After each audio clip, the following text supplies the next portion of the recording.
아마도 하계 시즌이 끝나면 저에게는 또 다른 시즌이 시작이 된다라고 생각을 합니다. 그러니까 한 6개월의 하계 시즌이 끝나면 보통 그 파크를 준비를 하는 데 있어서는 한 2개월 반 정도의 물론 그러한 시간대는 현장에서 들어가서 일을 하는 시간이죠. 그 외의 시간은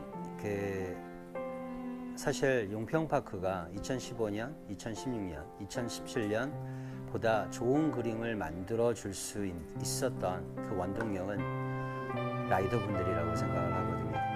그게 아마 현장에 있는 또 다른 매력 중에 하나라고 생각을 합니다. 매일매일 라이더분들이 지나가는 트레일, 그 다음에 주시는 피드백, 그러한 것들을 꼼꼼하게 모니터링하고 있습니다.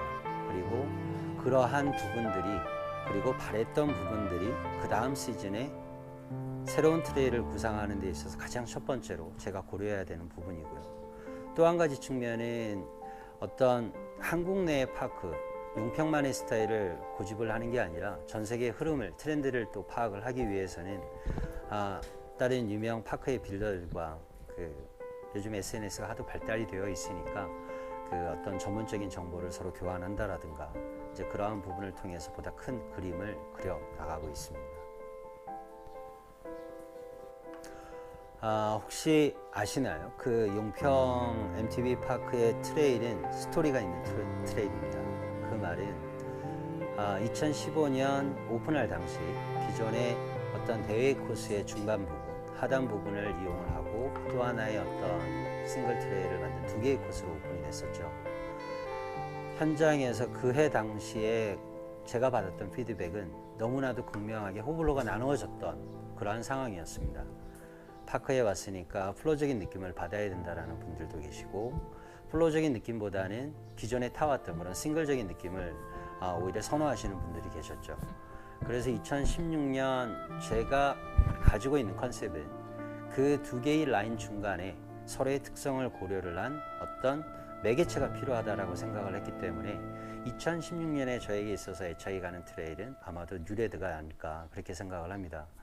뉴레드 코스를 보시면 초반 부분은 짧지만 수작업으로 이루어지는 부분이고요. 그리고 나머지 부분은 장비의 힘으로 들어가서 뭔가는 플로적인 느낌을 받으실 수 있는 그 결과를 2016년 시즌이 끝날 무렵 오픈을 해보니까 좋아하시더라고요. 당연히 좋아하실 수밖에 없었던 거죠.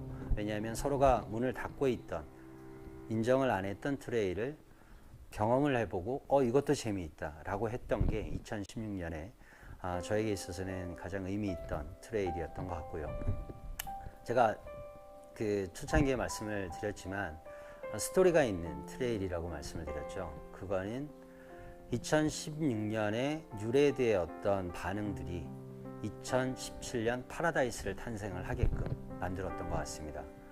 파라다이스 코스를 보시면 두 개의 메인 싱글로 구성이 되어 있는데 그 첫 번째 싱글은 말 그대로 길이적인 부분에서 좀 느렸고요. 두 번째 싱글은 플로적인 느낌에서 좀 더 고속 구간으로 뉴레드의 그 후반 부분보다는 좀 더 길게, 물론 전체적인 구성을 보면 기대에는 만족을 하시지 않을 거라고 생각을 합니다. 그런데 용평은 그러한 부분을 계속적으로 데이터를 쌓아서 고객의 반응을 충분히 반영할 수 있는 트레일을 만들어 가는데 이제 구심점이 있으니까요. 그래서 이제 결과적으로 말씀을 드리자면 2016년은 뉴레드라고 말씀을 드리고요. 2017년은 파라다이스라고 제가 말씀을 드리고 싶습니다. 장점이요. 너무나도 많습니다. 근데 어느 것을 이제 우선적으로 말씀을 드리는가가 문제인데 다 똑같다라고 보거든요. 그래서 첫 번째는 훌륭한 부대 시설이라고 생각을 합니다.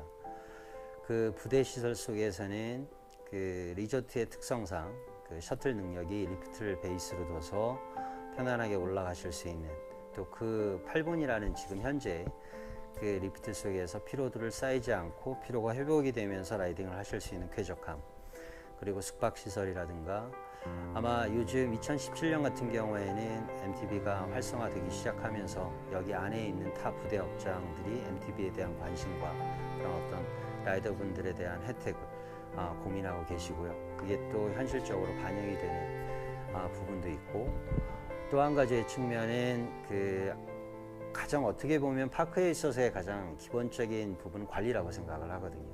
그러한 관리가 지속적으로 이루어지는 부분 또한 용평파크의 장점이라고 생각합니다. 아마도 마지막 한 가지는 너무나도 빼놓을 수 없는 부분인데요.